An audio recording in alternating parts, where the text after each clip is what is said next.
Personne n'a vérifié le diplôme de Sassou. Vous l'avez vérifié? Certainement non. Sassou Nguesso lui-même, je sais pas, il est moyennement formé, pardon. Donc, je comprends que pour lui, c'est pratiquement une haine. Il faut absolument détruire ceux qui sont formés.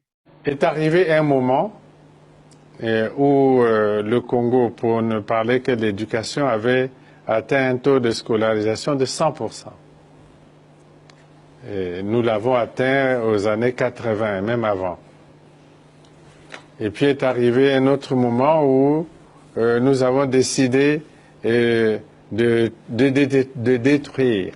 Donc, il faut détruire ceux qui ont la volonté d'être formés. Mais à la place, qu'est-ce qu'on fait?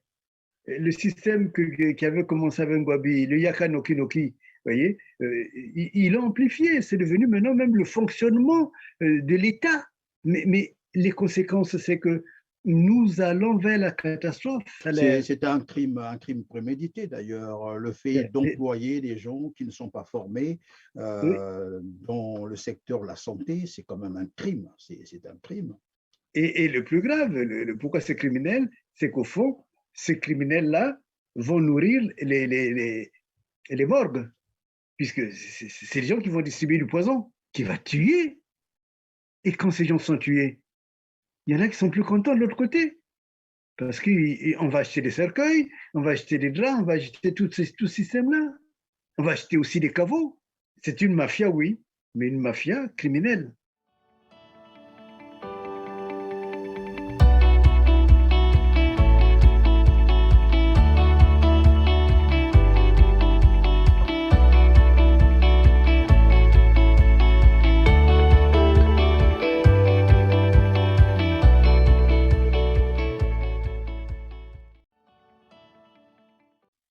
Bonjour, bonsoir, mesdames, mesdemoiselles et messieurs. Merci d'être encore avec nous sur Telar TV pour ce numéro de Droit de savoir, où j'ai le plaisir de recevoir de nouveau Maître Dominique Nkunku pour décrypter l'actualité socio-économique du Congo-Brazzaville. Bonjour, Maître Dominique Nkunku. Bonjour, Monsieur Perrin. Vous allez bien? Très bien. J'espère que c'est le même pour vous. Tout à fait, tout va bien. Tout va bien. En tout cas, merci de votre disponibilité, mais surtout d'accepter cette interview. C'est pour le Congo, notre pays. Merci. Alors, Maître Dominique Nkunku, au Congo-Brazzaville, vous l'avez probablement constaté aussi, on parle de plus en plus de faux diplômes, un phénomène qui mine pratiquement tous les domaines d'activité du Congo-Brazzaville. La santé n'étant pas épargnée, un secteur pourtant très sensible, d'autant plus qu'il concerne nos vies à nous.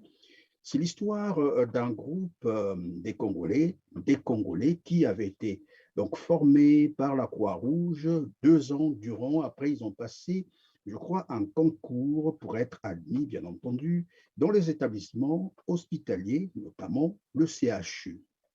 Comble de malheur, c'est que à l'affiche donc de la liste des candidats admis, curieusement, les noms de ces jeunes ont disparu et à la place, on retrouve les noms des personnes qui n'ont même pas participé à la formation ni au concours. Certainement que vous en avez été informé.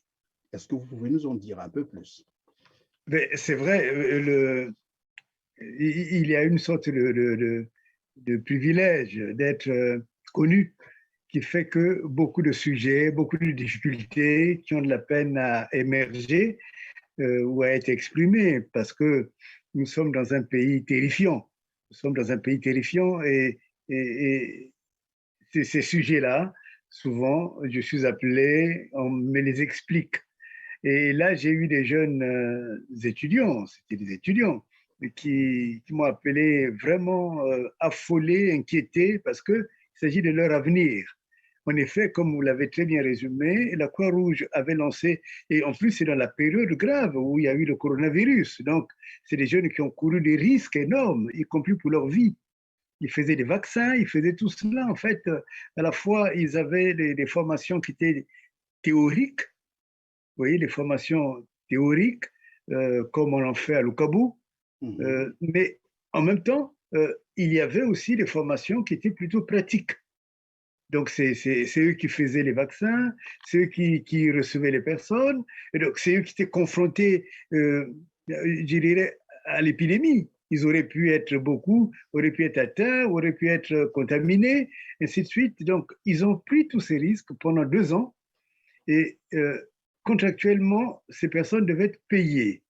Et très probablement, ça c'est une chose qui serait intéressante à vérifier, la Croix-Rouge a dû payer le Congo, mais le Congo n'a jamais payé ces jeunes. Donc, première sanction, malgré leur travail, malgré leur disponibilité, malgré la promesse qu'on leur a faite, ces jeunes gens et jeunes filles n'ont jamais été payés. À la fin de cette formation, j'ai dit à la dure, à la fin de cette formation, ils ont subi un concours. Donc, pour vérifier si les formations, tout ce qu'ils ont reçu, ils ont pu le maîtriser, ils ont pu l'ingurgiter, comme on dit. Et donc, il y a une liste qui est sortie, officielle. Il y a une liste officielle qui est sortie, signée même par les autorités, donc des admis et des admises. Et cela signifiait que quand ils sortent de là, immédiatement, ils sont intégrés comme des infirmières, IDE, infirmiers d'État, hein, diplômés d'État, donc à l'intérieur du système de santé, et plus particulièrement au CHU. Et malheur, moi qui croyais que ce système d'Iyaka Noki Noki, que vous connaissez sans doute, que ce système d'Iyaka Noki Noki était fini, et en fait, tous ces jeunes, ou la plupart, ont découvert que leur nom sur la liste finale, sur les personnes qui ont été intégrées dans la fonction publique, qui sont maintenant, en fait, qui portent les blouses d'infirmières et d'infirmiers sans avoir été formés, eh bien, sur cette liste-là, comme celle qui m'en a parlé disait, mais de toutes les façons, ils ont mis les leurs. Ils ont mis les leurs. Donc, ici, je comprends que c'est finalement une double peine. D'abord, on les écarte en faveur des personnes ou des parents qu'on a remplacés. Non seulement cela, mais à côté, on ne leur a pas payé non plus leurs, allez dire, émoluments, ou je ne sais pas s'il faut parler en termes de per diem ou de oui, primes. je ne sais pas, mais en tout cas, il y avait un revenu qui leur revenait et ils n'ont pas été payés. Alors que, j'insiste bien quand même, vous savez, c'est la période où on a fait du confinement, c'est la période la plus grave, la période où ils auraient même pu perdre leur vie. Ils ont fait tout cela pour la République, ils ont fait tout cela pour que des papas et des mamans soient en bonne santé. Si Tout tant un soit peu, sacrifice, oui. ben oui, oui. En fait, c'est une triple peine. Il y a le sacrifice personnel on les a jamais, on n'a jamais regardé si vraiment il n'y en a pas eu de contaminés ou s'il n'y en aura pas. On les obligeait même à être vaccinés puisqu'ils étaient dans le corps entier. Donc, ils ont été vaccinés. Si tant soit peu que ces vaccins puissent causer des problèmes, en fait, ces jeunes, ils se sont donnés cadeau, comme on dit, quoi. Ça dit qu'ils peuvent arriver, que le mal leur arrive, sans pour autant qu'ils ne soient payés, ce qui est grave. Mais pour avoir été traités ainsi, ils n'ont rien entrepris comme démarche pour réclamer justice, tout de même, non? Ah ben si. Ils ont, selon les informations que j'ai reçues, malheureusement, vous savez, Brazzaville, c'est un étouffoir. Hein. Donc, ils ont même fait des marches à l'hôpital général, ils ont même bloqué des visites des malades pour sensibiliser la population. À l'hôpital général, c'est l'ancien temps. Maintenant, je crois que c'est le CHU. Le CHU de Brazzaville, oui. De Brazzaville. Donc, ils ont fait toutes ces démarches, mais évidemment, ça s'est étouffé tout simplement. Tout simplement, puisque vous savez, c'est des petits jeunes. Hein. Ces petits jeunes, qu'est-ce qu'ils peuvent devant le système qui est devenu un système de crocodile, hein, un système congolais comme ça.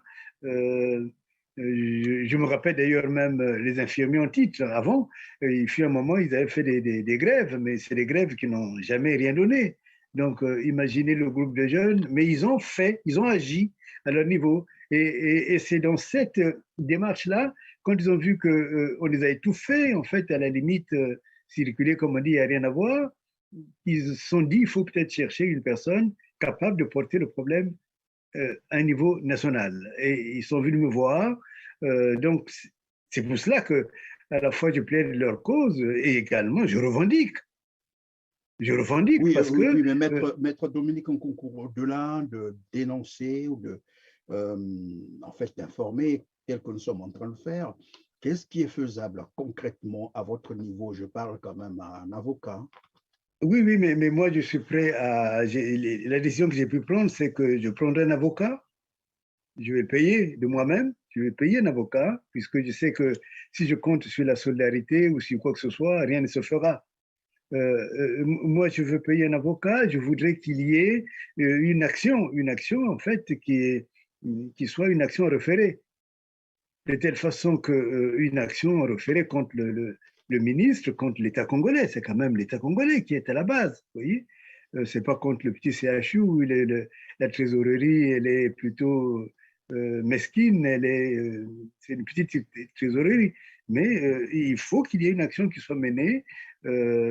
Dès ce soir ou demain, je saisirai un confrère à Brazzaville que je vais payer. S'il y a des Congolais qui veulent participer à une action pareille, ils sont les bienvenus, bien entendu. Et également que ces jeunes puissent demander des dommages-intérêts, qu'on les réintègre d'abord, parce que c'est un droit. C'est quand même, il faut arrêter ces systèmes. La méritocratie doit fonctionner. C'est ce qui fait que, comme vous avez dit vous-même, c'est quand même un domaine très sensible, la santé. C'est de notre santé qu'il s'agit. Si déjà ces gens, nos parents, ils ne mangent pas, ils n'ont pas de salaire, alors que beaucoup je dirais, ont versé des pensions. Il y en a qui sont retraités, qui meurent comme des chiens. Et là, en plus, le plus grave, c'est que leurs enfants, nos enfants, vos enfants, qui se sacrifient jour et nuit, même en passant derrière les patients, je dirais, qui auraient pu être contagieux, et également se faisant vacciner, alors que peut-être qu'ils auraient pu se priver de cela, ces garçons, ces filles, on n'a pas reconnu leur mérite. Mais quelle est cette Est-ce République? que cela veut dire également que dans votre plaidoirie, tel que vous êtes en train de le faire, c'est aussi une manière d'interpeller la Croix-Rouge qui doit en être également responsable? Ah ben, j'ai pris la décision personnellement d'écrire à la Croix-Rouge, puisque leur siège est à Genève, c'est quand même la Croix-Rouge, elle est impliquée. Oui, ça fait penser un peu à l'histoire du disparu du beach. Vous vous rappelez l'histoire, vous voyez? Le HCR était impliqué, et heureusement, c'est ça qui a permis que cette affaire puisse rebondir au maximum. Le HCR était impliqué, et puis on ramène des personnes Sur de le territoire Kinshasa. congolais, et puis bon, voilà, ils sont Mais, rattrapés mais puis on est exécutés. exécuté, et on arrive à la même scène. La Croix-Rouge est concernée, la Croix-Rouge est prise à partie. Moi, je la prends à partie. Parce que c'est quand même, ou c'est une fausse promesse, alors que les jeunes ont travaillé, ou ma foi, ils sont responsables. Et dans ces cas, il faut qu'on sache, comme on dit, qu'ils déclarent ce qu'ils ont payé à l'État congolais. Ce qu'ils ont payé au ministère de la Santé. Et ce n'est pas normal. Il faut que ça s'arrête, cette histoire-là.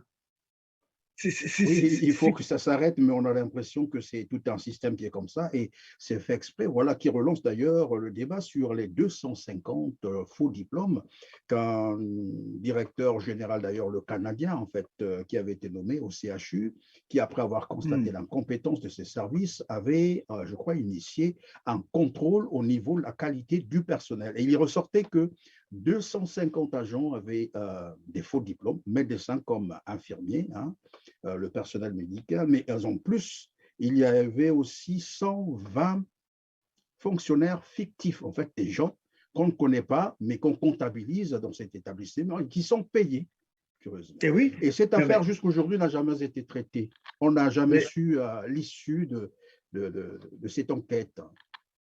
Eh bien, moi, je vais me mettre maintenant à traiter les affaires congolaises. Parce que je crois qu'il faut qu'à un moment donné que tout ça, ça s'arrête. On ne peut pas vivre. Vous voyez, par exemple, la santé. Qu'est-ce qui se passe? On m'a dit que cet hôpital-là, le CHU, est devenu un mouroir. Mais comme vous dites, s'il y a 150 personnes qui ont des faux diplômes, 250 faux diplômes 250, et 120 fictifs. Encore, je minore. Si c'est 250, c'est 250 personnes qui injectent les gens, qui prescrivent des choses, mais qui n'ont pas les compétences. Curieusement, maître, c'est à l'exemple ce que vous venez de nous expliquer d'entrée de jeu, c'est-à-dire il y a des jeunes Congolais qui ont satisfait un concours, mais à la place de ces jeunes, on fait appel à d'autres personnes, c'est-à-dire aux parents, et qu'on intègre dans ces hôpitaux qui n'ont jamais appris la médecine, qui n'ont pas de diplôme, et on se retrouve évidemment avec de tels phénomènes où on retrouve 250 personnes, c'est quand même beaucoup dans un établissement hospitalier. Écoutez, 250. Non, mais c'est énorme. Mais c'est énorme. 250, ça signifie que par jour, il y a au moins 250 injections qui ont été faites par des gens incompétents. 250 risques de mourir aussi. Mais bien entendu. Mais 250, mais attendez, mais imaginez que chaque patient, chaque infirmier ou pseudo-infirmier puisse avoir 3 ou 4 patients à traiter dans la journée. Mais c'est l'hécatombe. Mais c'est l'hécatombe. Et ce n'est pas étonnant que les nôtres meurent là-bas. Ce n'est pas étonnant. Mais c'est quoi? Moi, je demande à ce fameux ministre, puisque maintenant, je crois qu'il y avait une dame qui était ministre, maintenant c'est un autre, c'est un jeune, j'espère qu'il a des vrais diplômes. Hein. Moi, je lui demande de s'expliquer. En tout cas, je lui demande de rétablir le droit à la réussite, le droit à la formation. Ces jeunes ont été formés. La Croix-Rouge, ce n'est pas une invention congolaise. C'est une institution internationale. Si la Croix-Rouge a pris le risque de former les jeunes, ces jeunes ont été sélectionnés. Vous voyez, ils ont été sélectionnés, mais ça ne s'est pas arrêté là. Non seulement ils sont sélectionnés, ils sont formés. À l'issue, ils ont une autre sélection, qui est le concours. Et tout cela, tout ce parcours du combattant, il a réussi. À la fin, c'est pour se retrouver à la maison. La jeune qui m'en a parlé a passé au moins 3 mois, 4 mois de dépression. De dépression, parce qu'elle s'était donnée totalement à cela. C'est donné totalement. Mais c'est quoi ce pays? C'est quoi? C'est quoi? Et ce ministre, il doit démissionner. C'est quoi? Quel est son rôle? Il est là pour quoi? Pour qui? Si c'est la ministre qui était là avant, qui est responsable, mais il faut l'appeler. Moi, je veux l'appeler pénalement, en disant bien que si l'affaire, il faut qu'ils fassent attention, parce qu'ils ont l'habitude d'étouffer les affaires. Mais si la Croix-Rouge est vraiment concernée par cette affaire, on n'est plus sur la juridiction congolaise. Donc, nous allons toucher une juridiction internationale. Et ils ont peut-être intérêt de vite régler ce problème-là. Parce que même s'ils font disparaître les listes congolaises, la Croix-Rouge, vous êtes sûr qu'elle n'a pas de liste des vrais admis? Elle doit normalement en disposer, mais bon, donc voilà, comme je disais, qui relance ce phénomène des faux diplômes, on l'a dit d'ailleurs au CHU. Là encore, c'est au CHU, bon, je sais probablement que dans tous les établissements hospitaliers du Congo, ce phénomène doit être valable. Et comme on l'a dit aussi, que c'est quand même un domaine très sensible qui concerne nos vies à nous.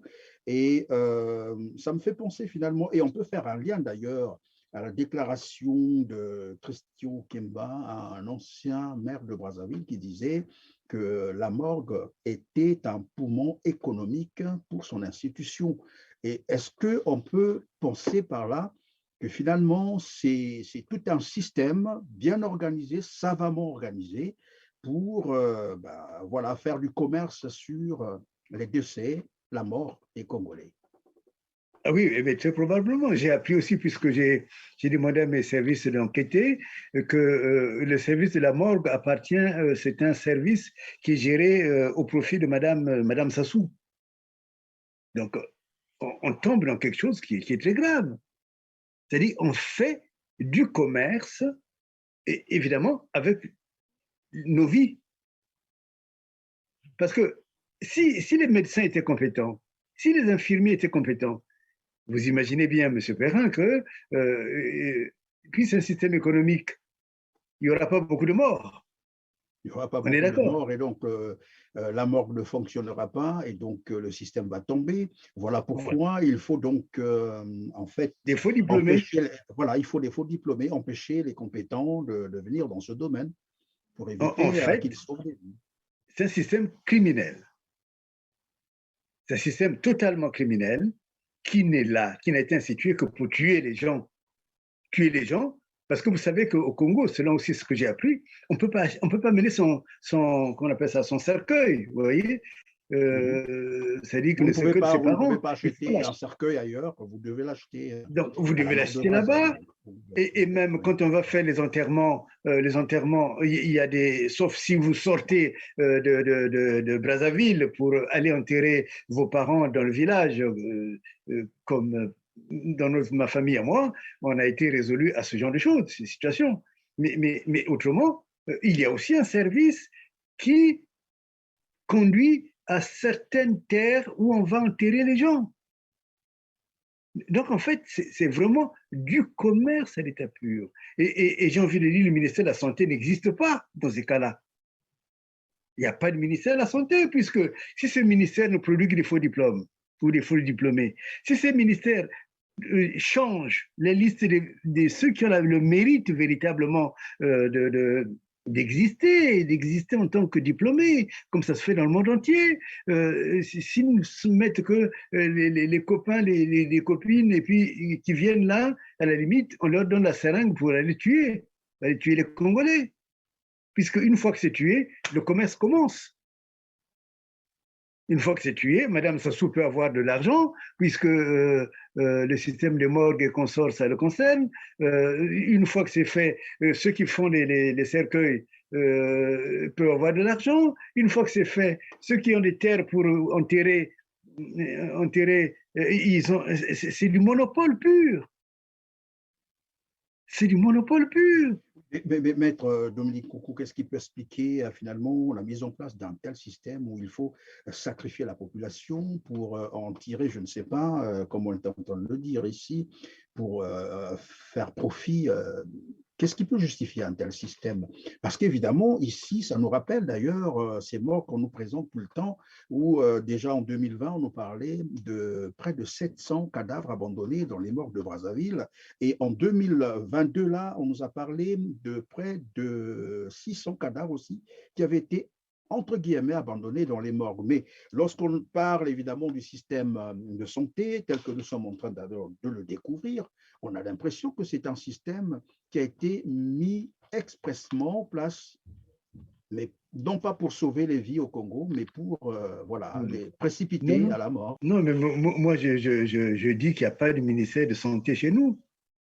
On devait l'appeler le ministère de la mort. Et cela irait bien.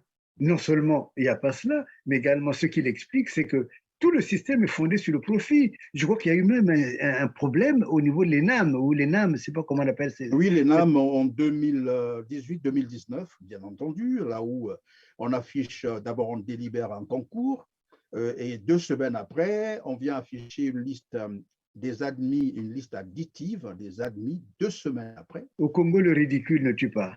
Et c'est cela qui ne va pas.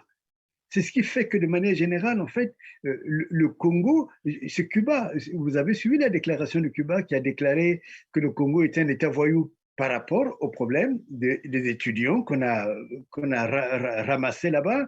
Simplement, ils faisaient la grève puisqu'ils demandaient de l'argent, leur bourse, en fait, leur bourse qui n'était pas payée à Cuba, à La Havane. Donc, les gens pensent que toutes ces choses ne sont pas connues internationalement. Mais le Congo est un véritable État voyou. Et moi, je m'élève quand ça touche nos jeunes. Et nos jeunes qui ont la volonté de travailler, nos jeunes qui ont la volonté d'être formés, nos jeunes à qui le pays doit un avenir. Nos jeunes à qui ce ministre doit des salaires. Il y a c'est quand même plus de 16 mois de salaire non payés, qu'on appelle bourse, qu'on appelle tout ce qu'on veut, mais certainement, si je devais faire, analyser les comptes du Congo, on va trouver de l'argent versé par la Croix-Rouge. L'audit, voilà, justement, merci beaucoup pour l'expression, mais on va retrouver de l'argent versé par, par la Croix-Rouge. Et cet argent est parti où? Dans quelle poche? Alors, Maître Dominique Nkonkou, est-ce qu'on peut penser que c'est une stratégie de gouvernement, tuer l'éducation d'un pays? D'ailleurs, avant de répondre à la question, je vous propose plutôt de suivre avec moi cet extrait. Je crois que c'est la réponse de Denis Sassou Nguesso. Il répondait à un journaliste sur un plateau de télévision à la question sur l'éducation, bien entendu, au Congo-Brazzaville. Écoutez ce qu'il a raconté. Merci. Est arrivé un moment où le Congo, pour ne parler que de l'éducation, avait atteint un taux de scolarisation de 100%. Et nous l'avons atteint aux années 80, même avant. Et puis est arrivé un autre moment où nous avons décidé de détruire. Et le taux de scolarisation a baissé. Voilà, Maître Dominique Nkonkou, vous venez de suivre avec nous cet extrait où Denis Sassou Nguesso lui-même dit le Congo avait atteint un certain record, bien sûr, en matière d'éducation, mais à un moment donné, ils ont décidé de détruire. Donc, lui, parmi ceux-là qui ont décidé de détruire l'éducation du Congo. Mais vous savez, c'est ça le paradoxe. Je me rappelle avoir eu un entretien avec Léopold Sédar Senghor quand il s'était retiré de la présidence.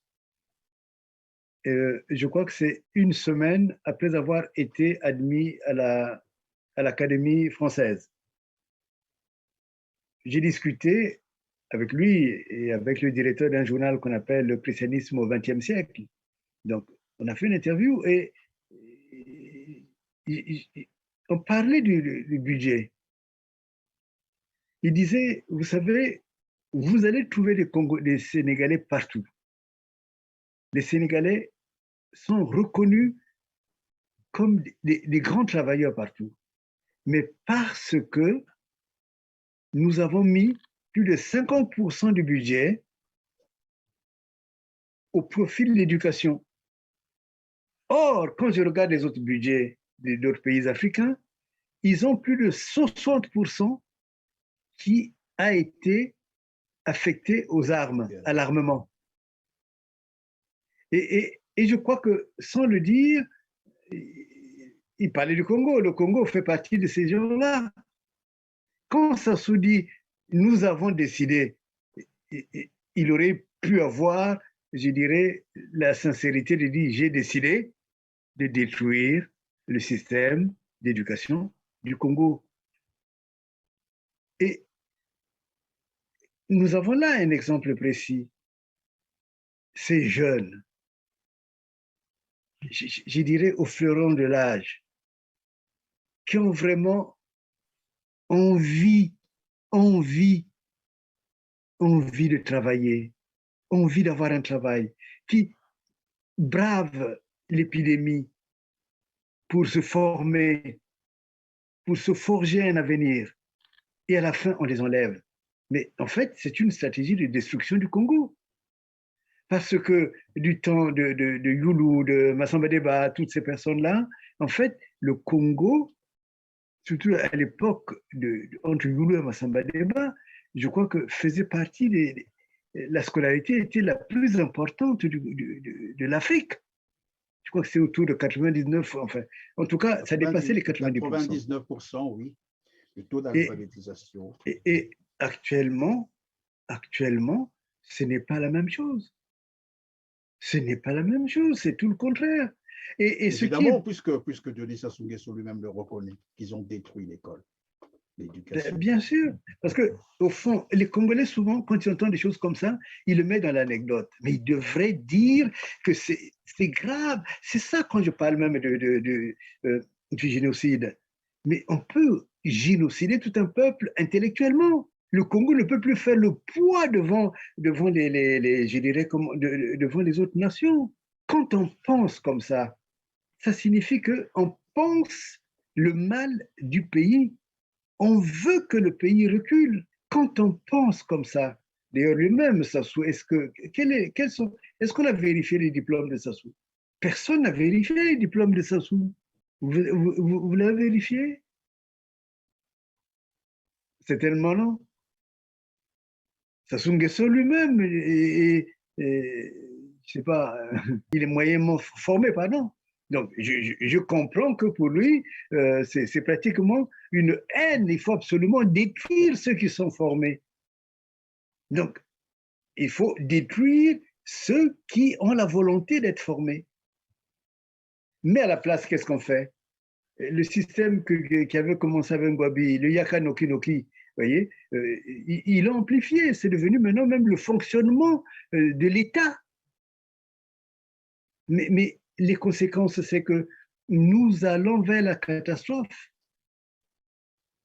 Nous allons vers la catastrophe. Et c'est pour cela que le travail que vous faites, vraiment, je me permets publiquement de le dire, est un travail énorme. Un travail énorme. Parce que, vous savez, vous avez peut-être le sentiment que c'est des coups d'épée dans l'eau. Non. Non, la preuve, si ces jeunes viennent jusqu'à moi, c'est parce qu'ils sentent qu'il faut qu'il y ait des aînés qui parlent d'eux, mais qui parlent d'eux avec qui? Avec vous, vous comprenez? Et j'aime toujours à dire cette phrase de Jésus qui dit que ma parole vous a lavé. Et je crois que le peuple congolais a besoin d'être lavé pour que l'injustice ne glisse pas, pour qu'on comprenne que quand on va renverser Sassou, c'est tout un travail énorme. Vous voyez, s'il n'y avait pas ce Canadien-là, comment on aurait su qu'il y a 150, 250, c'est 250, hein, 250 faux diplômés, oui. Oui, comment on l'aurait su?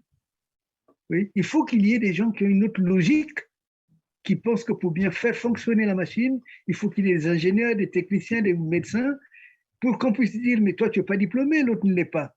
Sinon, c'est le donc, système. à côté de 250 faux diplômés, il y a eu également 120 fonctionnaires fictifs, alors que dans le même temps, il y a des jeunes Congolais qui ont appris, qui ont été formés quelque part, qui attendent d'être intégrés. Et Mais qui ne le voilà, seront peut-être jamais. qui ne le seront jamais aussi, en fait. Mais cependant, on a 150 fonctionnaires, 120 Oui. plutôt, fonctionnaires au CHU fictifs qui touchent un salaire tous les mois. Mais Le qui salaire n'existe pas. Mais ce salaire va chez qui? C'est aussi la question. La question est posée, oui. Mais bien entendu, parce que s'ils sont fictifs et que le salaire est quand même payé, il doit aller quelque part. Vous voyez, et maintenant, bon, c'est peut-être pas l'occasion, puisqu'on aura ça sans doute, si vous m'invitez encore une fois, l'occasion de vérifier. Ils ont mis un système de recrutement qui passe par la présidence. Mais à chaque étape, il faut verser l'argent. C'est-à-dire? Ça signifierait en clair que si vous cherchez un travail, vous allez trouver des sortes d'agents, des gens qui sont là, et ces gens, ils vous font une sorte de pré-recrutement, et ce pré-recrutement aboutit à un versement d'une autre quantité d'argent. Eux, ils sont payés, il faut après payer une quantité d'argent qui va vers la présidence, puisque c'est la présidence qui doit valider. Et quand la présidence a validé, ça revient chez un autre groupe qui va vous affecter, mais à chaque étape, il faut payer, qui va vous affecter dans la fonction publique.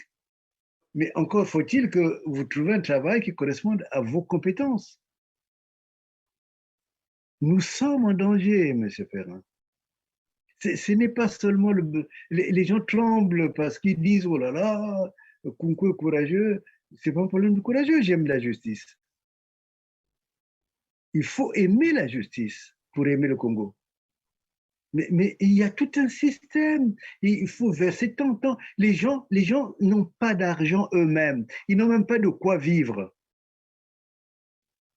Mais malgré tout, on leur fait serrer la ceinture pour verser un peu d'argent, un peu d'argent, un peu d'argent. Et Là-bas, chez Sassou, je ne sais pas, la dernière fois, je lisais un rapport, je ne sais pas combien de gens travaillent avec des milliards et des milliards. Il faut encore donner de l'argent là-bas pour espérer avoir un jour votre nom sur la liste des fonctionnaires du Congo. C'est la catastrophe. Oui, c'est la C'est la catastrophe. Alors, on catastrophe. va peut-être terminer par une toute dernière question. Ceci avait été, je crois, dit par le journal Libération. Nous sommes en octobre 2021, que l'élite politique congolaise fonctionne comme une mafia, puisque tout dépend évidemment du système politique.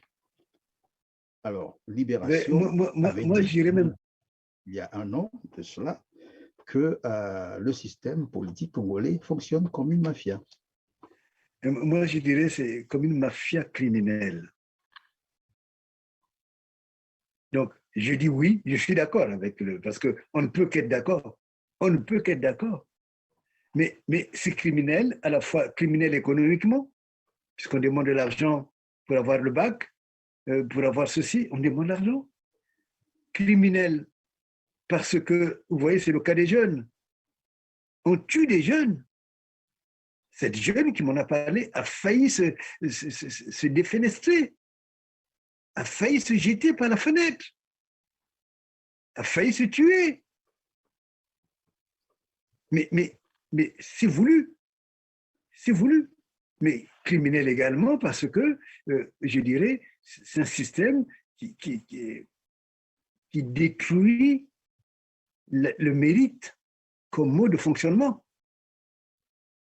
Parce que quand on va prendre quelqu'un qui sort de sa pêche pour aller à l'hôpital général, mais évidemment, ce monsieur qu'on va prendre là-bas, il sera Oui, content d'avoir un salaire. c'est un crime prémédité d'ailleurs. Le fait d'employer des gens qui ne sont pas formés dans le secteur de la santé, c'est quand même un crime. C'est un crime. Et le plus grave, pourquoi c'est criminel, c'est qu'au fond, ces criminels-là vont nourrir les morgues, puisque c'est les gens qui vont distribuer du poison, qui va tuer. Et quand ces gens sont tués, il y en a qui sont plus contents de l'autre côté. Parce qu'on va acheter des cercueils, on va acheter des draps, on va acheter tout ce système-là. On va acheter aussi des caveaux. C'est une mafia, oui, mais une mafia criminelle. En tout cas, moi, je demande que, et je le demande à Sassou, d'abord qu'il montre un jour ses diplômes, hein, parce que c'est quand même, c'est bien de parler, mais il faut qu'un jour qu'on sache finalement, celui qui prétend être le président du Congo, est-ce qu'il a au moins été à l'école? Qu'est-ce qu'il a? Tu vois? À part le fait de manier l'arme pour tuer les gens, mais est-ce qu'il a vraiment des diplômes? Et je lui demande que ces jeunes soient rétablis dans leurs droits, son terme de droit. Son terme, je dis bien, j'insiste, en termes de droit. Ils ont des droits. Ils se sont sacrifiés, ces jeunes. Ils ont étudié. Et je demande à celui qui se prétend être ministre de la Santé de nous donner une réponse. Au ministre de la Justice aussi. Mais le ministre de la Justice, qu'il se saisisse du dossier. Et ce fameux procureur-là qui dit en mon cabinet ou mon machin là, dans mon parquet, c'est peut-être l'occasion, justement. Vous voulez parler du procureur Okongakala, Michel. Oui, si on veut, procureur, oui, oui. Mais en fait, bon, voilà l'occasion pour manifester qu'il est vraiment un procureur. Donc, nous sommes dans un crime organisé. Et ce n'est pas cela une nation. Ce n'est pas cela un État. Quand je dis souvent que nous avons des mercenaires, je crois qu'il n'y a pas meilleure démonstration que celle-là. Mais en tout cas, moi, je ne veux pas que ça s'arrête là. Je demande à ces jeunes de me contacter encore. Moi, je prendrai de l'argent personnellement pour prendre un avocat.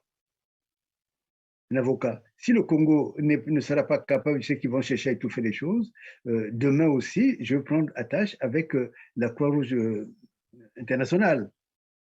Et au moins, je ne dis pas que c'est les saints, que tout va bien là-bas, mais n'empêche que c'est quand même comme le HCR, le Congo, une fois encore, va tâcher une organisation internationale. Mais il faut que les Nations Unies soient saisies, que les Nations Unies s'arrêtent. C'est les mêmes Nations Unies, je précise. Hein. Donc, quand j'ai écrit le livre sur le génocide de Lari, qui leur avait dit, mais écoutez, si Kunku se trompe, mais dans ce cas, ouvrez les frontières à une enquête internationale. Et ces frontières n'ont jamais été ouvertes. Donc, et j'espère que cette fois-ci, les voies seront ouvertes et qu'ils vous entendent. Et nous pensons qu'ils vont agir, mais sinon, comme vous l'avez dit, puisque vous prenez le dossier en main, dans l'espoir que la situation sera décomptée. Je crois que nous sommes arrivés à la fin de notre émission. Maître Dominique Nkunku, si vous avez quelque chose à nous dire encore, vous avez quelques secondes, bien sûr. J'ai envie de m'adresser aux jeunes, surtout actuellement. Vous savez que c'est hier qu'ils ont fini, certains ont fini le bac. Et je me rappelle moi-même, j'ai passé le bac à Brazzaville. Et quand on passe le bac, c'est des pressions énormes. Dans le même temps, c'est aussi l'avenir qu'on espère. Je voudrais qu'ils ne désespèrent pas, ces jeunes. Je voudrais que les pratiques de ces gouvernements ne créent pas la désespérance chez les jeunes. Je veux que l'intelligence soit reconsidérée comme étant un bien divin. Ils sont intelligents, les Congolais. Parce que quand je vois les conditions dans lesquelles ils vivent, même ceux qui sont à l'étranger, il faut de la persévérance, il faut de l'intelligence pour atteindre le niveau qu'ils atteignent. Et dans ceux que je connais à l'étranger, je peux vous dire que les Congolais sont d'un très, très haut niveau. Et donc, que nous ne puissions pas arriver à dénigrer l'intelligence. Mais je voudrais aussi dire, et je finirai par là, à la nation congolaise, que c'est une grande responsabilité que de détruire, comme Sassou l'a voulu, puisqu'il l'a dit lui-même, que de détruire le système scolaire, de détruire le système universitaire, de détruire aussi l'avenir des gens. Parce que nous faisons tous des études, mais derrière les études, nous envisageons d'avoir un travail, d'avoir une famille, d'avoir donc vraiment un avenir. La jeune qui m'en a parlé voulait être médecin, veut être médecin. Et je veux qu'un jour, qu'elle le soit vraiment. S'il y a des gens... C'est bien dommage que les rêves des jeunes soient brisés ainsi. Et donc, il faut lutter pour restaurer la culture du mérite au Congo-Brazzaville. Et je crois que c'est par là que nous allons mettre un terme à cette émission. Merci, Maître Dominique Nkunku, d'avoir été encore avec nous. Et ce n'est pas fini, on reviendra toujours vers vous pour d'autres sujets. À vous aussi, mesdames, mesdemoiselles et messieurs, merci de nous avoir encore fait confiance sur PLR TV. Likez, partagez, et si vous nous avez rejoints pour la première fois, alors abonnez-vous pour ne rien manquer de nos programmes. Merci et on se dit à très bientôt. Merci infiniment, merci à vous et à toute l'équipe qui est la vôtre. Merci infiniment.